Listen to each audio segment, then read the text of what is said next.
Hey guys, how's it going? It's Al.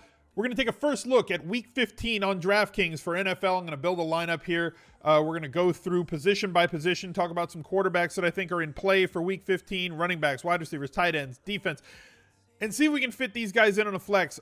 It is the time of year that college football is gone, so that means that some games have been moved out to the Sunday slate. They are of the Sunday slate to Saturday, so they have two different games on Saturday.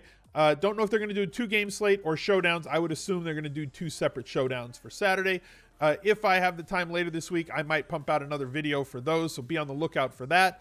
They have the Thursday night game and the Sunday night game. You have teams that have been flexed out. The Chargers and the Chiefs are on Thursday. You've got the Rams playing on Sunday. You've got good teams all out of this main slate. So it's kind of a patchwork Sunday when I took this first look at it right before we started recording this video. So there's a lot of bad matchups, not a lot of high scoring expectation, a lot of defense, a lot of teams kind of banging their heads against one another. You've got terrible teams like Cincinnati and Oakland going head to head. We're going to have to make some decisions of, are we going to trust these bad teams? Because if we've learned anything this year, it's that bad teams stay bad, and we can't really trust the bad teams to make the right decisions based on what we think they should do. So this is going to be a show it to me slate. This is going to be a prove it to me slate. We're going to have to find some plays throughout the week that are going to give us volume at running back, give us enough routes and enough targets at wide receiver and tight end to be able to put us in a position to score that 150 plus that we want on DraftKings in order to win the majority of our head-to-head games. And then can we get to 200 or 225 on a slate like this? We're going to have to find out. So as the practice reports come out, it's the time of the year where everybody's hurt in the NFL and some guys are injured, which opens up a lot of value as the week progresses through the Wednesday, Thursday, Friday practice reports. So be sure that you tune in for the rest of the week. Ring that notifications bell here on YouTube so you can be alerted to any time that I post a new content, a new video, that I publish something new. Subscribe to the channel. Click a like on this video. Let's see if we can get over 750 likes by the time kickoff comes on Sunday morning. And let's take a look at the week. So at quarterback, we got Russ Wilson and his ridiculous efficiency, sitting up at 6,700. Again, fine for tournaments, not something I'm going to pay up for in cash, especially when they throw it as little as they want to throw it. Now, they might throw it more on the road than they would at home in a situation, but they want to run the ball. They're a very run-heavy team. Ben Roethlisberger against the Patriots, the highest totaled game of the day, 6,600. You're going to have to pay up to go get him, and you get home Roethlisberger, though New England and them have a big history. I think this is the most likely game to shoot out, although there are a couple of other ones. Pat Bain, thank you very much for the 1,000 biddies. Thank you very much, dude. Kirk Cousins against Miami, 6,200. Now we're getting into the range where I think that there's some guys that we can pay for. Matt Ryan has been very, very good this year with 28 touchdowns on the season. Doesn't always get you the possibility for 30-plus points, though he was reaching it, 4 out of 5 weeks earlier this season. He settled back into his normal range where he typically will get you between 250 and 299 passing yards with 1 to 3 touchdowns. Good enough to be okay, but not always that great. 17 to 20 points possible. The ceiling for him not as accessible for other quarterbacks on the slate. And if they get really far ahead in this game, they are one of the larger favorites on the slate. He's just not going to be throwing it that much in the second half. Mitch Trubisky against Green Bay at home might see a bounce back opportunity here from their game with the Rams, where he just looked awful, right? He did not look good in this game. He did not throw well in this game. End of the day with 7.7 points. Might be a bounce back week. Once again, at home, the colder weather, but a more accessible defense in Green Bay. Tom Brady in that same possible shootout I think is fine. I'm interested in possibly playing him. But Josh Allen sandwiched between Tom Brady and Aaron Rodgers. Josh Allen's rushing ability has given him a ridiculous floor the last 3 weeks. Whether or not that's sustainable, I don't know. To defend this Buffalo Bills team, you have to just make Josh Allen throw the ball. You can't let him pick up big chunks of yardage on the ground if you're a defensive coordinator. The fact that they don't have a spy on this kid based on his decision-making and inaccurate throwing, as evidenced by his throwing percentage, not only the last 3 games, but looking at his throwing percentage on the season at 52% is horrible for an NFL quarterback. But this rushing ability has buoyed his floor for fantasy. A touchdown in 2 of the last 3 games, 100 yards in 2 of the last 3 games, just missed the bonus 3 games ago against Jacksonville. As long as he keeps running for over 60 or 70 yards a week at 5,800, It's the same situation as Lamar Jackson, but you have way more upside with the arm because he does have more arm talent than a Lamar Jackson. I'm fine plugging in Josh Allen here and just kind of moving on for the week. Now, that may change by the time Sunday gets here. We do have Jameis Winston, though he's facing Baltimore. We do have Derek Carr against Cincinnati, who we've been picking on a ton. If Joe Flacco is back, he will be facing Tampa Bay, who has been absolutely horrid at 5,300.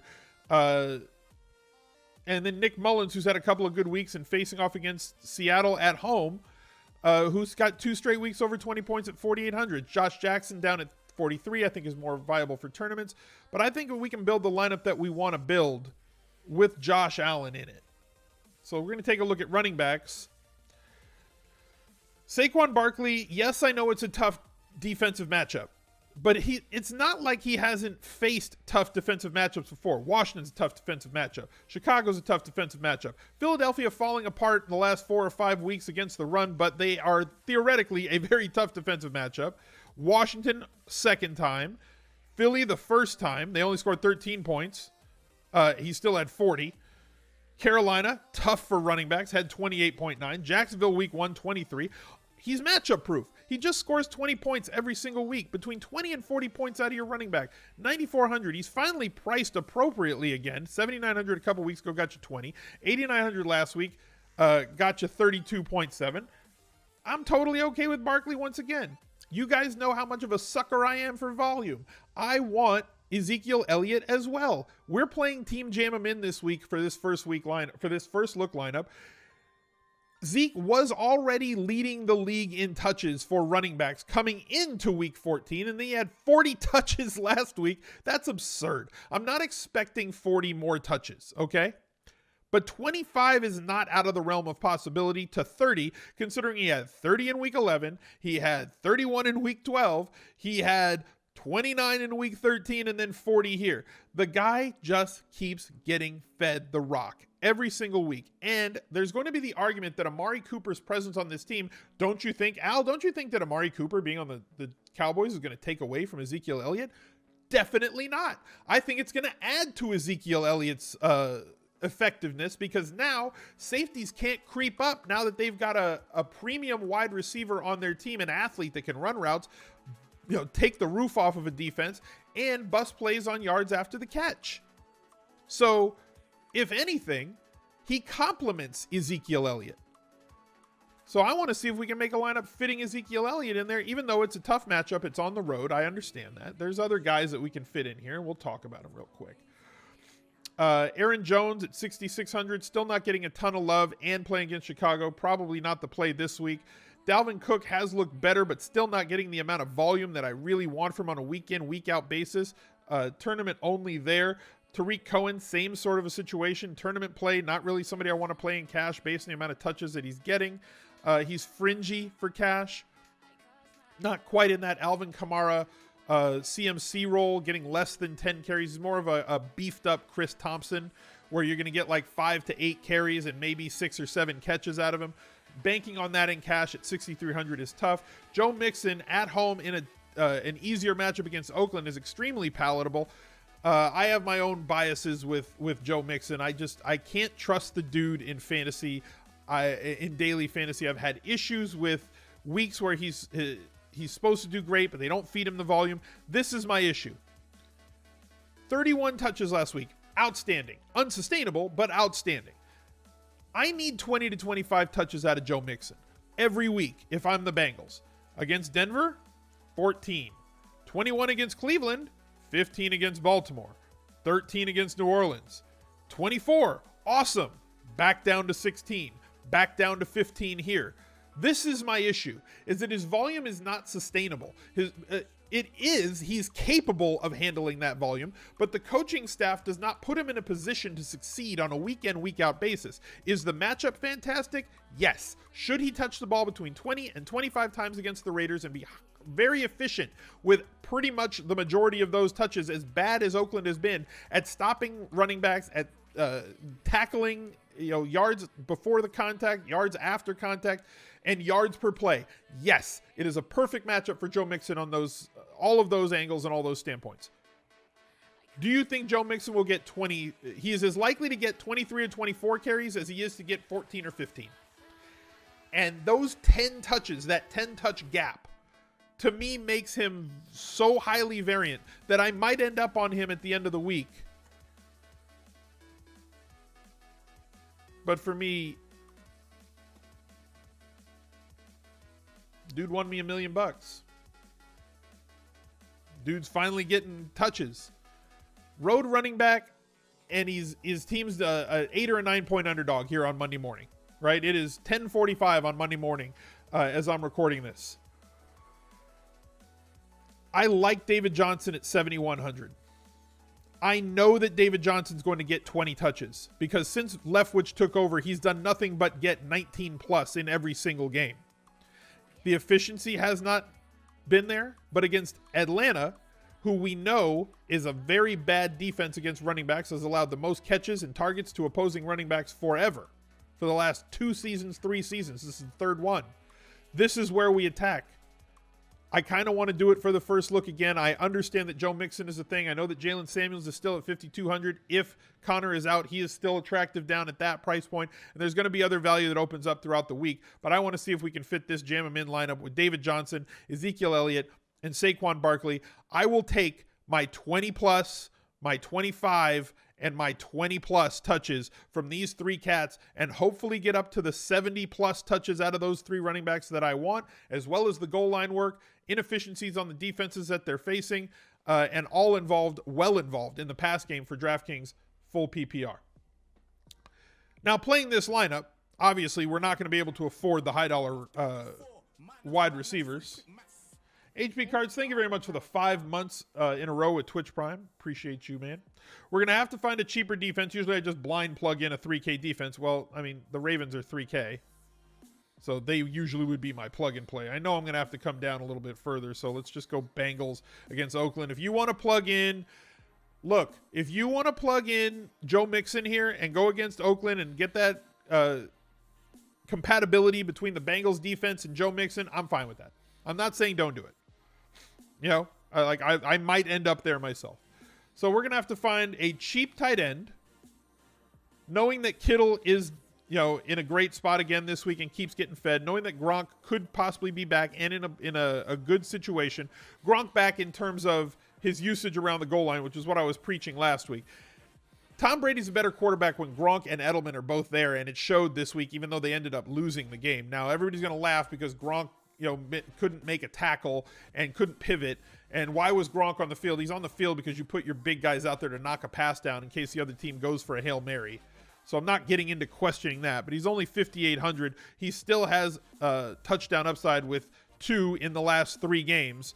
One of them a ridiculous contested catch against the Jets on a pass down the seam. If he's going to get you 5 to 8 targets a week at 5,800, Gronk is most certainly in play. Jared Cook, 18 targets the last 2 weeks. This is more of what I want from Jared Cook, right? But I can't trust that it's not going to go back to 5 because I don't trust the Raiders. They don't have any wide receivers. They have to utilize Jared Cook, okay? They have to. Hopefully they keep doing it. Evan Ingram with OBJ back, probably not going to go that route. Eric Ebron, just getting fed a bunch of targets. He's safe. He's as safe as anybody on this slate and has massive touchdown upside with 13 on the season. But we can't afford these guys because we paid up. So we got to come down here. Vernon Davis, definitely in play for me if Jordan Reed is out. He left last game with a foot injury. If he's out, I think that Jordan Reed is in play. But we're going to have to go to somebody super cheap. We're going to have to risk it a little bit for this first look. And Anthony Ferkser, at least he's been consistent. The volume isn't great. I'm not getting 7-8 targets out of this kid, but they're all very catchable targets with 100% catch rate on his targets the last 4 weeks on the 17 targets that he has gotten. Is also involved in the red zone over that time. Does not have a bad average yards per catch either, sitting in the low to mid-teens. And against the Giants, who are better against tight ends this year than they have in the past, but still not the best team in the league, and tight end DVP is somewhat varying because not a lot of teams really feature their tight ends. I don't hate this play here at 2,900. At least it gives us a spot where we could get 10 fantasy points out of a player that allows us to fit a few wide receivers that we want, and we know that in that 4K range, there's usually some guys that we can target. Now, up at the top, obviously we can't afford these guys. Thielen, Antonio Brown's really been a letdown this year. Julio Jones is consistently doing Julio things, guys.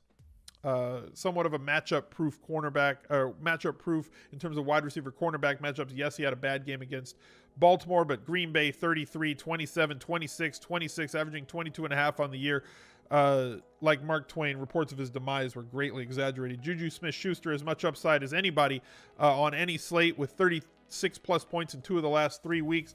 Amari Cooper has been freed from the Raiders' horrible system, but still seems to be a 1 week in, 1 week out. He's the hokey pokey. 52 points this week, 14 the week before. 41 points 1 week, 6 points the week before. He was like that earlier in the year too. 224, 329. Okay, so like, if this continues, this is the low week for Amari Cooper. We're going to hokey pokey. We're going to pull our Amari Cooper out this week. We'll jump back in week 16. Mike Evans, T.Y. Hilton against Dallas. Tough matchup there. Josh Gordon kind of dropping down the depth chart with too many more options allowed or available. Yes, there's tournament upside because of his game-breaking speed, but like hard for anybody to be featured A, in the red zone with Gronk back, or B, between the 20s with Edelman and all the other tools back for Tom Brady, a quarterback that does like to spread the ball around.